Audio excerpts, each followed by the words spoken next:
Mortales, el podcast por PBO.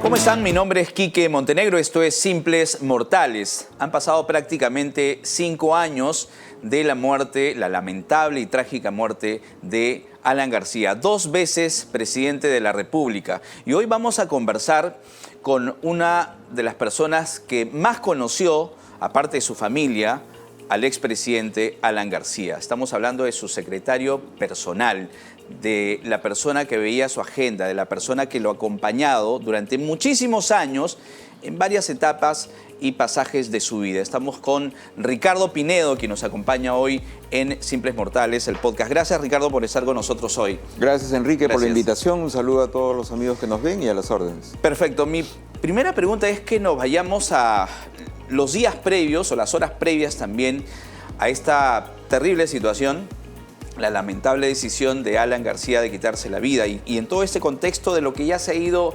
especulando y contando. Quiero yo precisamente ceñirme en los momentos previos. ¿Cuándo fue la última vez, digamos, que lo acompañaste al presidente en una actividad pública o lo último que conversaste con él? Si nos pudieras comentar. Claro, fue un día anterior, el 16 de abril. Ya. El presidente tenía que dictar clases en el instituto. Yo lo esperaba que llegue al instituto, le daba cuenta de los documentos llegados, las llamadas realizadas y conversábamos. Esa noche él había pactado una entrevista con el colega Enrique Villarreal de RPP. Carlos Villarreal, sí. Carlos Villarreal, sí. Y curiosamente a mí me había invitado a los estudios la periodista Patricia del Río, sí, pero a los estudios de RPP. Claro. Entonces me dijo, está viniendo Carlos Villarreal a hacerme una entrevista. Le dije, presidente, yo tengo que salir porque me voy a RPP. Ya. ¿Y a qué va a RPP? Me han invitado a Patricia del Río sobre los temas de la conferencia. Ya. ¿No? Entonces sonrió porque me dijo, los dos vamos a salir al mismo momento, claro, haciéndonos competencias. Y él dio su entrevista y de ahí fue a su última clase, que dictó su última clase a sus alumnos en el Instituto de Gobierno. Yo fui a la entrevista en RPP, no me fue bien, lamentablemente. Fue una entrevista bastante incómoda, sí, como comentas. Violencia muy tirante, verbal, ya, intolerante. Ya. Ahora puedo decirlo. ¿Irrespetuosa? Irrespetuosa, sí, porque fui echado del set, ¿no? Cuando ya no había audio ni cámaras. ¿Quién te echó del set, perdón? La señora Patricia del Río. Pero después se disculpó, una semana después. A los 2 días, Alan fallece, me invita Raúl Vargas. ¿Ya? Y apareció por el SEC la señora y me pidió disculpas. Me dijo que no sabía que esto iba a llegar a tanto extremo. Parece que muchos se sorprendieron de la decisión tomada por García. Ya. Y yo le di la mano, ¿no? Le dije que no se preocupe, que esto ya pasó. Claro, porque el día previo era cuando ya se estaba conociendo que aparentemente todo indicaba que al día siguiente podría haber una diligencia donde habría la posibilidad de que puedan dictar prisión preventiva para Alan García. Eso ya se estaba conociendo en las redacciones de los medios, ¿correcto? Es cierto, tanto ¿Sí? es así que me hace recordar, Quique, que yo esa semana casi pernoctaba en el Instituto de Gobierno. Ya. Porque había el rumor, lo van a detener, pero era un rumor que ya se venía repitiendo de antes también. No te separabas de él, digamos. Me quedaba en el instituto, sí, que estaba a 5 minutos de su casa. Claro. Y les puedo contar algo. Sí. 3 días antes, el presidente me llama, me dice, ¿dónde está? En el instituto. Y me dice, venga acá a la casa. Entonces fui y se había preparado un lonche. Estábamos los dos solos, la señora que atendía la casa. Y conversando, y en medio de la conversación me lanza una propuesta. Me dice, ¿se puede quedar usted a dormir hoy día?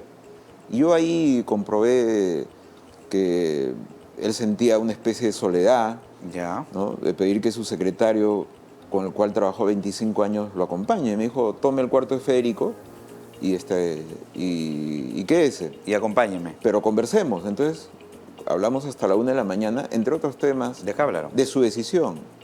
Entre otros temas de su decisión. Yo he estado, estoy y estaré siempre en la salida de que uno debe eliminar su vida para tratar de solucionar algo. Hablamos sobre eso. Ricardo, discúlpame que te interrumpa, pero sí, a ver, el expresidente Alan García, horas antes prácticamente de tomar esa terrible decisión de quitarse la vida, te había confesado, Ricardo, si es que mañana vienen los fiscales, me voy a disparar, voy a quitarme la vida. Directamente. ¿Te comentó directamente o digamos? Directamente a mí no, escenario? delante de mí sí. Ya. llamadas telefónicas, personas que lo llamaban, y él sostenía que iba a tomar esa decisión antes de aparecer engrilletado, ¿no? Ya. Entonces, Estás hablando de la noche del 16 de abril. Días antes, dos días antes.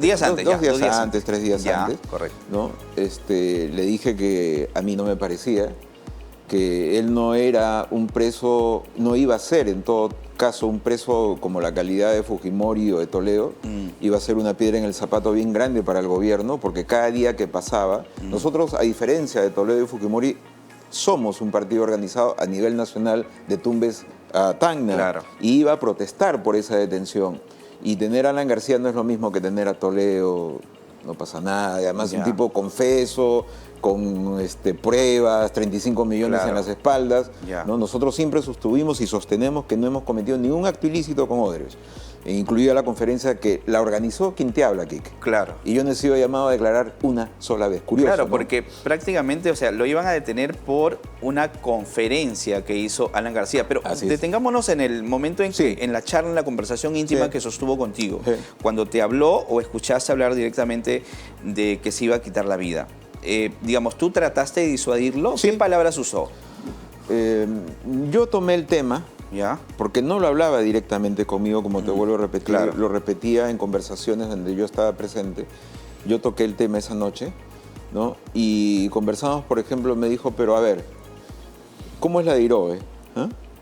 Entonces le dije, acuérdese, presidente, cuando vino el presidente Fujimori, y esto es algo que puede delinear la personalidad de Alan García, en el Consejo de Ministros, en el cual yo tenía el honor de asistir por orden de Alan, ordenó al ministro Interior en ese tiempo, Luis Alba Castro, que no aparezca una foto de Alberto Fujimori enmarrocado, ¿Ya?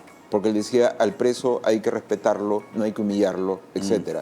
Él había sido hijo de preso político y tuvo un celo casi excesivo y no existió. Tú ponte Ya. a rebuscar en los archivos Ya. una foto de Fujimori esposado y no existe.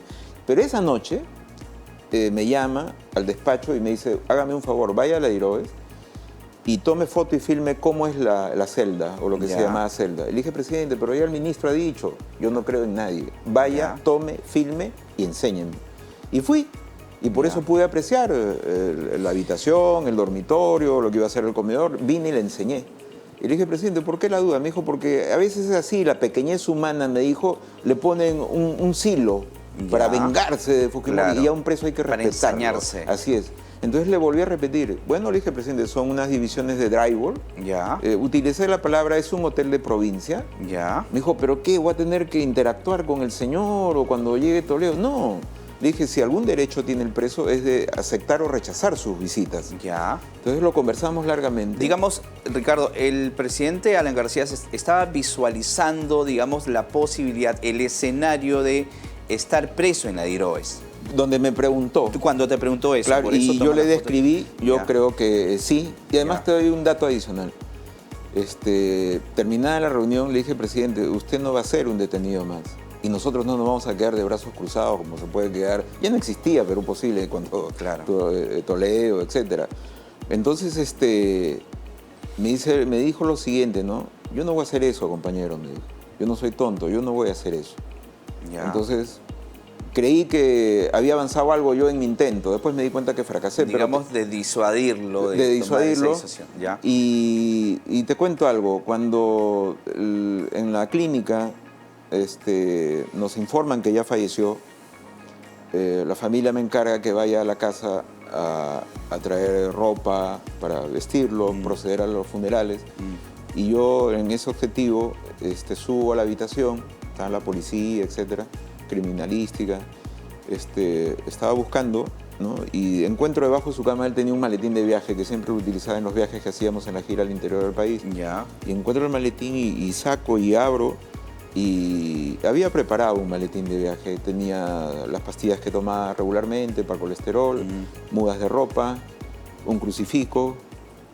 Y me sentí mal porque eso me demostraba que él lo había pensado y había guardado Ya. en un momento determinado. Ya había planificado todo, digamos. En todo caso lo Sí. dudó, Quique. En un momento lo dudó. En todo caso lo Sí. dudó, porque ¿para qué hubiera hecho esa maleta? Claro, ¿no? claro, claro.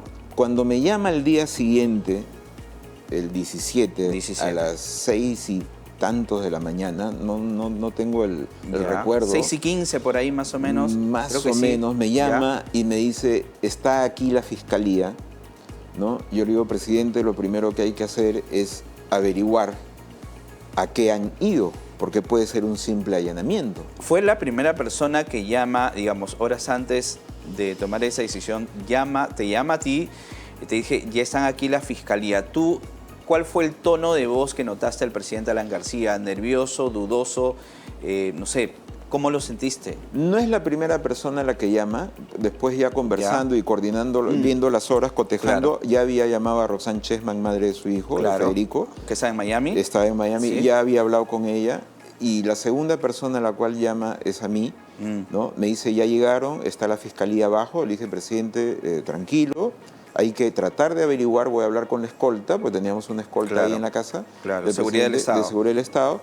¿A qué han ido? Porque puede ser un simple allanamiento, presidente. Una diligencia rutina, bueno, de repente quieren llevarse las Claro. computadoras o vienen a dejar una notificación, que eso era mucho más difícil. Le dije, voy a hablar con la escolta para averiguar, que les pregunten a esta gente que ha llegado de qué se trata, y voy a hablar con Erasmo Reina, que era el abogado del presidente. Claro. ¿No? Entonces, ya, ok, yo, presidente, lo que demoro 8 minutos hasta su casa, 10 minutos, estoy saliendo para allá, y tranquilo, le dije, presidente, hay que averiguar el motivo de la presencia de esta gente. Ok, me dice, ¿no? Colgamos, ya fue la última vez que hablo con él. Ya en el camino, yo por el circuito de playas, la escolta me llama y me cuenta lo sucedido, ¿no? Y te cuenta que había llegado los fiscales con una periodista. Eso es lo que llamó la atención al resto de medios, ¿no? Porque, digamos, esto habría sido planificado, digamos, ya, obviamente, la diligencia como tal sí, pero, digamos, informar o llegar acompañado de un medio de comunicación como América o Canal N, ¿no? Eso también llamó la atención. Él no me habló de la periodista, era difícil porque desde la ventana de su habitación no se veía, ¿no? Inclusive cuando él me habla, por lo que yo he podido reconstruir con la escolta y la señora de la casa, él todavía no había bajado, simplemente le dan por el intercomunicador. La empleada le informa que había llegado un señor que de fiscalía, pero y pide que baje. Nunca hubo, a diferencia de otras detenciones, siempre tocan la puerta, alguien responde y dice, tengo una orden judicial de allanamiento, abre usted la puerta. Claro. Porque la persona que atienda, un sobrino, un primo, un vecino, la doméstica, si se opone, está oponiéndose a una orden judicial. Simplemente dijeron, hemos venido a hacer un trámite judicial, abran la puerta. El presidente cuando me llama me dice, yo no sé a qué han venido, sé que están abajo. Le digo, presidente, hay que averiguar de qué. Ya había hablado con Roxanne Chessman, corta conmigo, le digo que ya estoy yendo, que estoy tratando por mi parte de averiguar, si él puede averiguar, porque el presidente puede hacer allanamiento, se van a llevar la laptop, la computadora, el celular y punto. O sea, no más, ¿no? Ya, ok, me dijo, lo espero. Entonces cuelga y por lo que podemos ver en la televisión... ¿Eso fue lo último que te dijo? Lo espero. Dijo, sí, lo espero. Y de ahí baja la escalera. Y sé, reconstruyendo también con la escolta... Y lo que se ha visto, ¿no? Le pregunta al fiscal... Es que, Quique, aquí viene una de las cosas extrañas en este operativo. El video no tenía audio. Eso, ahí me quiero detener un momento, Ricardo, porque hemos visto también incluso hace poco, Milagros Leiva emitió un video donde precisamente se escucha un susurro, ¿no? En la puerta ya de la casa de Alan García, ¿no? Donde dice Cholo. El audio es un poco complicado, papi, el audio, algo así, ¿no? Como que se escucha entre susurros. Y de ahí ya no se escucha más de la diligencia, de lo que se visualiza. Tú sabes que yo creí que yo solo escuchaba eso. Yo dije, estoy alucinando. Hace tiempo yo había escuchado ese papi, el audio. Y días después, esto te va a servir muchísimo, va a servir mucho a los amigos que nos están viendo. Del suicidio de Alan García nos invita al ministerio el ministro Morán. Y ante una pregunta mía, yo no deseaba ir porque ya nada tenía sentido, ni nada me lo iba a devolver a Alan García, ni al partido, ni al país.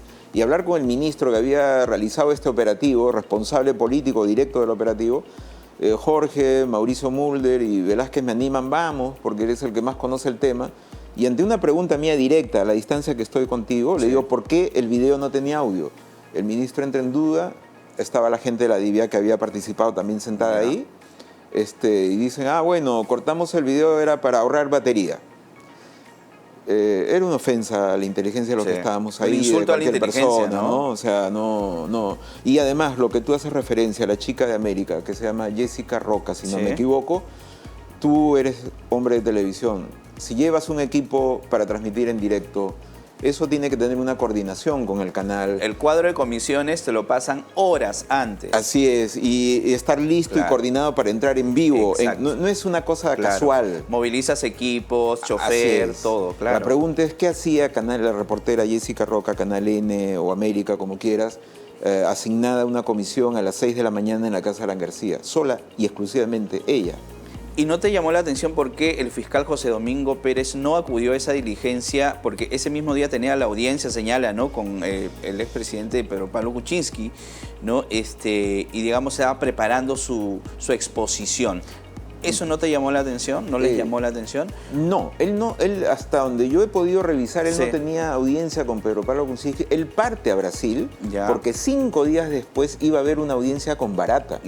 ¿No? Entonces, con el pretexto, yo creo que es una actitud cobarde de no estar ahí, ¿no? Organiza su viaje con tanta anterioridad. O Harvey Colchado. Tampoco estuvo. Él aparece en la tarde cuando regresamos ya después del fallecimiento oficial que la clínica nos hace de conocer.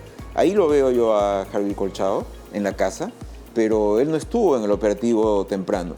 Y la pregunta que siempre yo hago y pido reflexionar a los televidentes, ¿por qué no lo detuvieron Alan García? Nosotros teníamos una audiencia a las 10 de la mañana en el Ministerio Público en la avenida Bancay. Era una querella.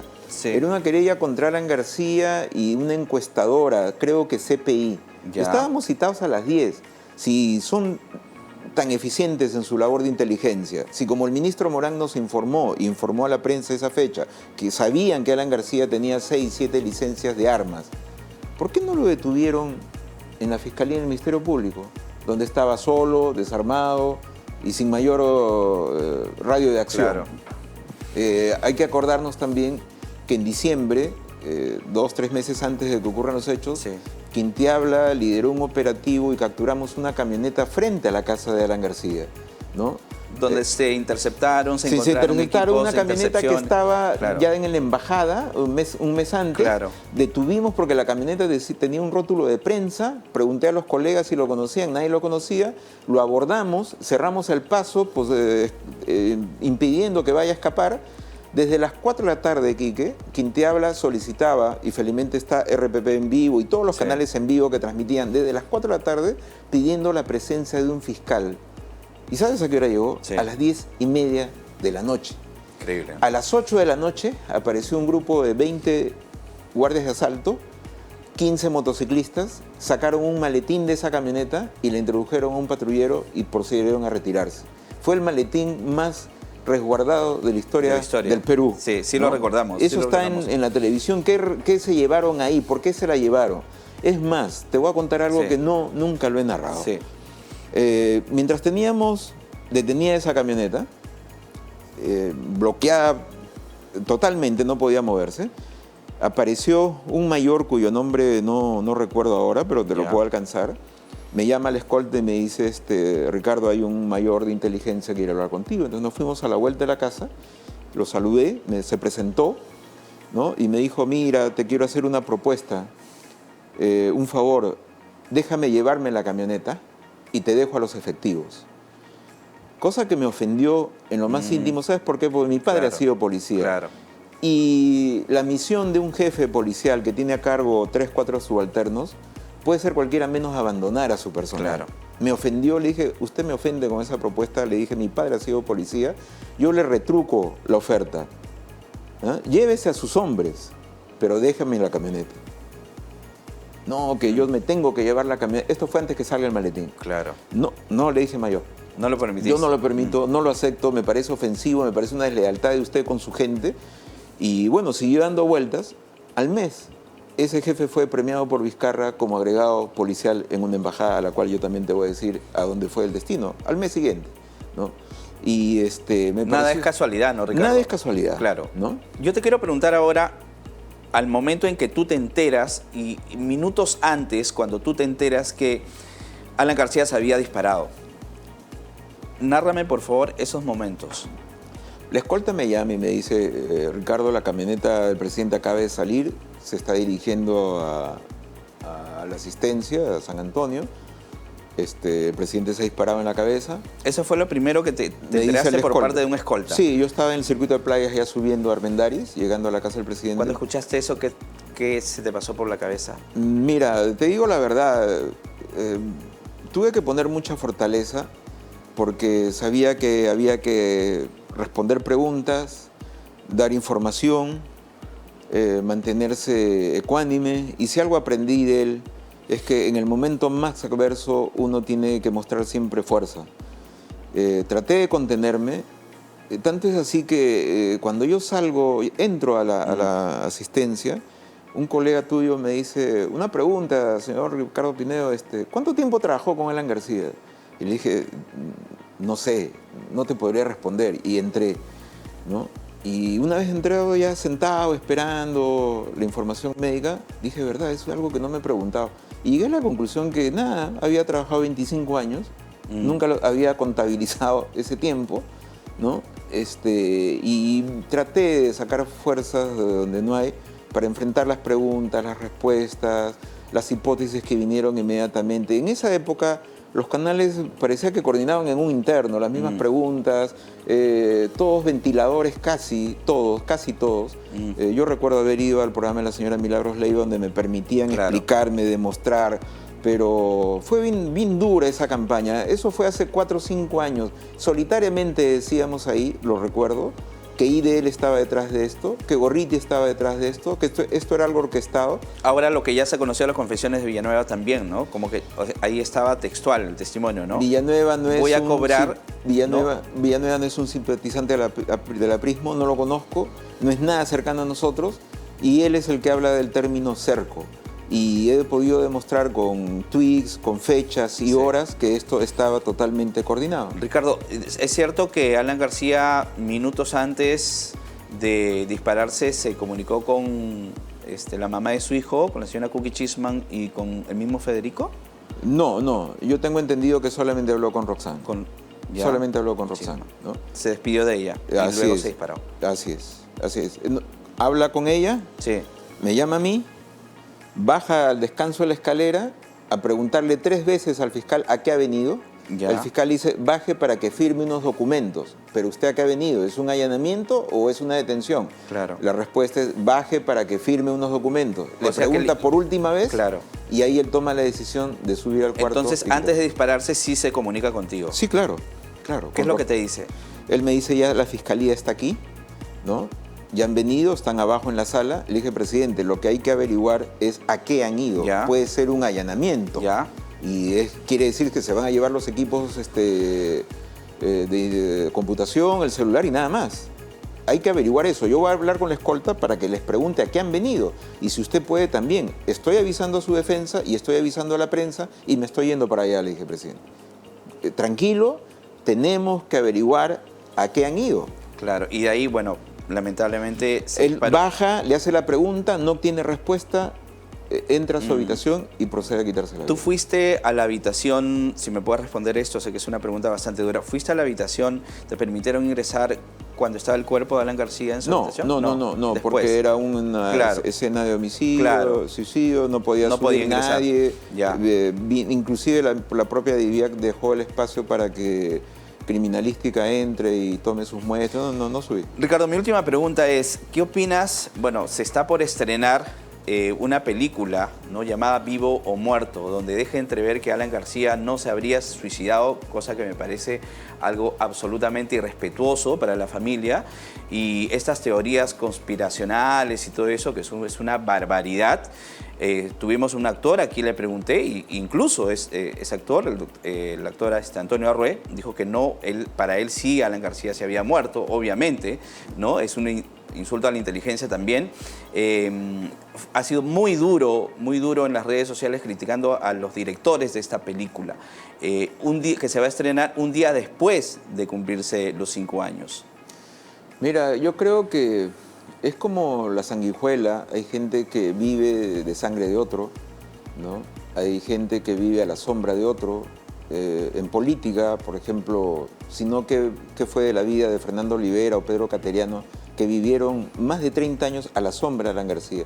Bueno, también ahora veo que hay emprendedores cinematográficos que quieren vivir de la sangre de Alan García, especular, ¿no? Es doloroso para la familia y para los amigos. Yo creo que ellos pudieron tienen la libertad de hacer la película que quieran. Alan García era un hombre público, pero... Porque dentro de toda película hay cierta ficción, pero como jugar como que Alan García no, de repente, ¿no? Pero a la vez me llama risa, ¿no? Porque demostraría que Harvey Colchado no era tan inteligente como parecía, ¿no? Y ni el equipo fiscal tampoco, ¿no? Mire, que hagan lo que quieran, ¿no? La familia no va a determinar tomar una acción. Si eso los hace feliz y harán un dinerito a costa de dolor de otros, es la vida de ellos, ¿no? Sostienes, ratificas que indujeron a tomar esta fatal decisión IDL, Gorriti, José Domingo Pérez. Yo precisaría, la decisión la tomó Alan García, sí. Ellos facilitaron. ¿Ya? Teniendo información de que él iba a tomar esa decisión, mira, la palabra exacta es la que utilizaba Villanueva, es un cerco. Solamente hay que tocar la puerta, él va a hacer todo lo demás. Yo estoy convencido, estoy seguro de eso. ¿Qué es lo que más extrañas de Alan García? Su hiperactividad.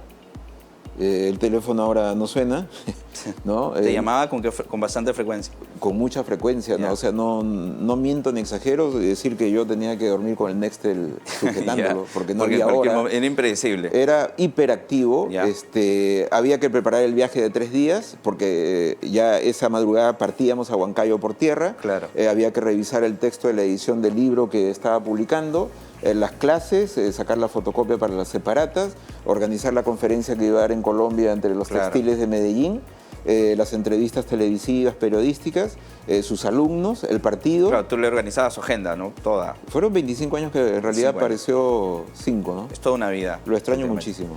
Su alegría para vivir. Lo he visto. Quique, ¿qué quieres que te diga? Era un hombre que yo lo he visto reunir 80.000 personas en la plaza de Chimbote. Y verlo que tiene que irse porque el cerco político, fiscal, de odio, ya no daba más.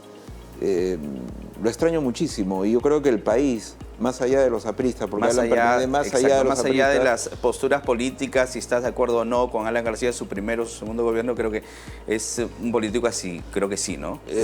Naturalmente se extraña, ¿no? El Perú creció, se redujo la pobreza y ahora estamos en el tema de Otárola y su amiga beneficiada con contratos. Ricardo Pino, muchísimas gracias por estar aquí, muchas gracias por abrir tu corazón y por contarnos. No hemos querido tener una entrevista política en sí, sino qué es lo que pasó previamente a esta fatal decisión de suicidio de Alan García, que ya, bueno, estamos ya a puertas de cumplir los 5 años. Muchas gracias, Ricardo. Quique. Bueno, hasta aquí Simples Mortales con otra gran historia. Estaremos reencontrándonos pronto, ya lo sabe, pueden seguirnos a través de todas las plataformas de PBO. Dios mediante, nos estamos encontrando en otra gran historia, aquí en Simples Mortales. Permiso.